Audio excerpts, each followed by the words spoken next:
Digital media companies of all types are actually in very big trouble right now. Whether it's Tencent's Fanbyte, which is going out in a blaze of glory and is likely to leave the marketplace entirely, considering they just laid off half their staff, or a social media support system like Patreon, which is letting people go pretty rapidly as well, I think the artificial puffery has run its course. The money is also running out as well, truly. When entertainment media of all stripes decided that it was okay to attack the fan base, the people who built your platform to begin with, well, they lost many of their fans. Not all at once, but a slow bleed probably is the best way to describe it. In a recent Clownfish TV video, they dove headfirst into this phenomena, watching certain entities kind of fall away, and they drew the conclusion that maybe things would get better because of it, or maybe it already is starting to, and we just don't see it yet. Thought it was a great video, but I decided I wanted to take a deeper look at what's going on around here and find some articles that, well, supports these thoughts. So it turns out there's a lot more to this story to cover, so here we go.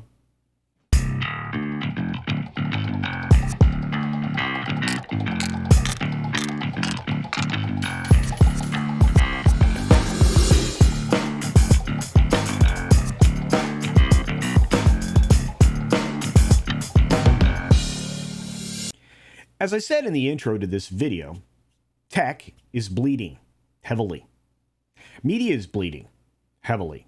And there's not a lot of rescue options that are available for them at the moment. There used to be, and we'll get to that in just a moment. But outward-facing media like G4, well, they make no money.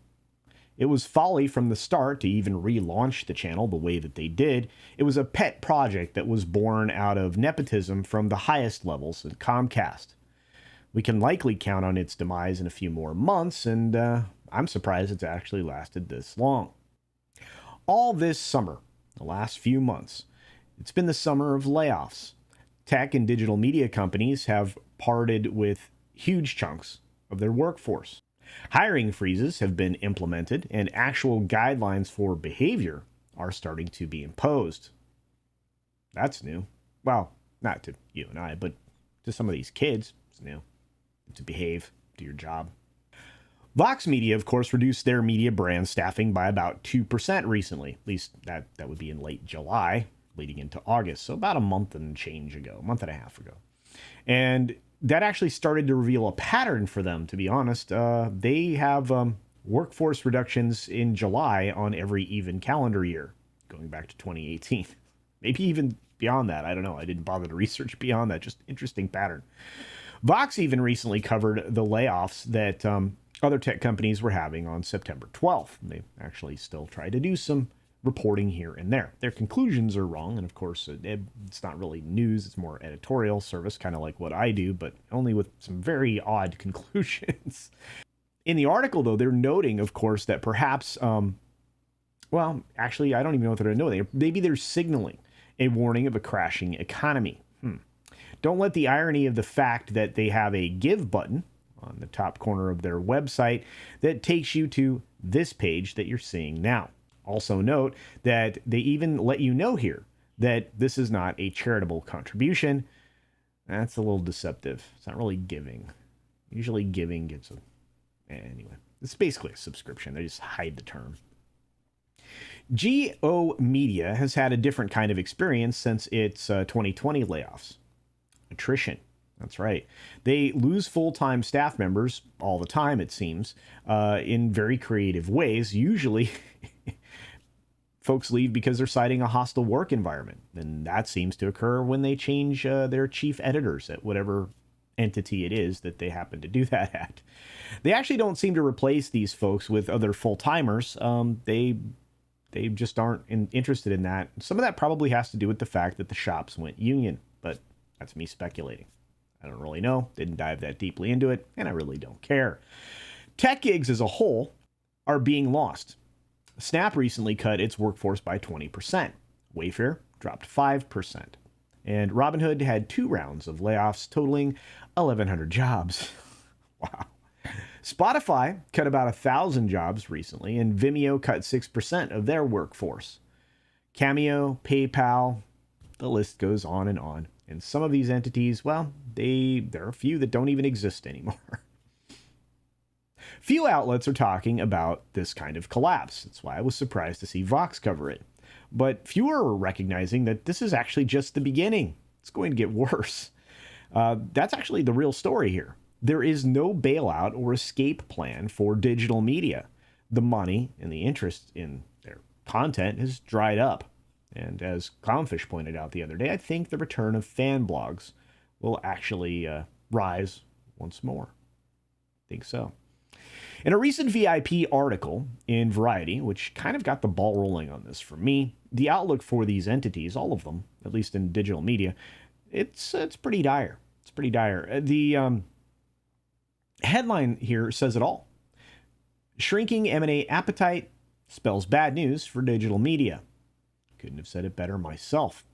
In fact, I'll put it more simply. Merger and acquisitions are drying up. With fewer of those actually slated to be done in the horizon, you're looking at numbers that are, well, a little troubling if you're a big corp looking for, a partner, a buddy, whatever. In 2022, to date, there's only been $19 billion worth of M&A deals. That's the lowest number in 12 years, going back all the way to 2010. And this is fresh on the heels of 2021, where we had $148 billion in merger and acquisition deals. Wow.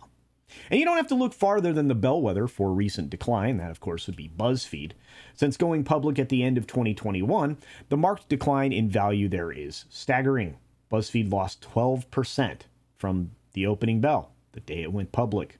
From there, it's been a steady decline, running down 87% of its initial public offering value. That's a lot. So the market only values this company at 13% of what they offered it for originally. That's not good. It's staggering, like I said, and BuzzFeed is ripe for a takeover. It's $1.50 a share right now. I don't think anybody's foolhardy enough to actually pursue that, but maybe. This experience, of course, with BuzzFeed is, if that's not the actual impetus of, the trend, has actually highlighted the move away from SPACs, which are special purpose acquisition corporations, for the purposes of IPOs. That's the only reason you put one together. Those numbers have actually dropped, if you look at it, about 500% or more to 74 total in the last, 74 total this year. And that's, again, record high last couple of years. In fact, last year, 613. It's a big number. Publishing, digital or otherwise, has been going through its consolidation cycle, and that's been happening for the last few years. We've talked about it here on this channel. But even with that, the brakes have been applied over there with only 4 deals this year, which, again, not surprising. There's little value in acquiring your neighbor if they're struggling as well. In fact, the 4 deals that were done this year was one company trying to bail out the other one and take advantage of some of their assets. Of note, I would like to say that Quartz was one of those companies this year, and it's changed hands 4 times in the last 10. It currently sits amongst the flotsam over at GO Media, and I don't imagine that, they'll hang on to all of their employees over the course of the next few months. I would anticipate layoffs. So as we've covered here before, the entities that we're talking about are all based in ad tech. Ad support's the only real way for any of them to move forward or even survive. And ads that they rely on are currently drying up. They're not there anymore. Their ads are actually also drying up for the biggest tech in the room, Google, Meta, etc. So what does this all mean? Well, you guessed it, layoffs. More layoffs, actually, at these companies than have already been done. And since they're not able to naturally scale, which is actually highlighted in this article, their best hope is to scale through merger and acquisition. That actually really isn't an option right now, because it takes money and other kinds of resources and a will. I don't think anybody has any of those things right now. And that ultimately means that some of these companies may be going away. Really. In fact, my question is, how long before BuzzFeed, GO Media Brands, and others actually start to fade? I think that's already been happening. It's unclear if any of them will completely go away. They could survive, but as the economy continues to darken and sour, I would expect a few of these companies to disappear completely, or maybe some of the outlets that they control. Anyway, what do you think? I'm curious. Is media consolidation going to dry up for the near term? Do you see a way for these entities like BuzzFeed to, find their way out? Are you seeing layoffs across the board in tech as the effect of a bubble burst? Kind of a reset there? I don't know. I think so. I think we're going to see more. And finally, I do agree with some of the conclusions that were drawn by Clownfish, but I think that it's going to take even more dire results in the future to actually accomplish even more real change. We're not done with this. I think Neon said that as well. Anyway, like I said, what do you think? Please use the comment section down below, and of course, we can have a conversation about this. With that, be sure to support independent creators here on this platform, like Clownfish TV, although they're huge now. Congratulations to them. But support, some of my great friends like Valiant Renegade, and of course, Midnight's Edge, and other places that I get to hang out, like Comics Division, who, again, is growing. He deserves more. We all do. We work hard, unlike the mainstream media, which has favorability on this platform. So, of course, utilize all the things. If you want to see somebody do well on YouTube, you have to subscribe, hit the like button on videos you enjoy, share out the content, and of course, comment. Comments are key because it drives engagement, lets people know that you're interested in the content. Well, lets the algorithm know that anyway. And with that, be sure to take care of yourself, take care of others, wash your hands, of course, because it's good hygiene. And until next time, bye.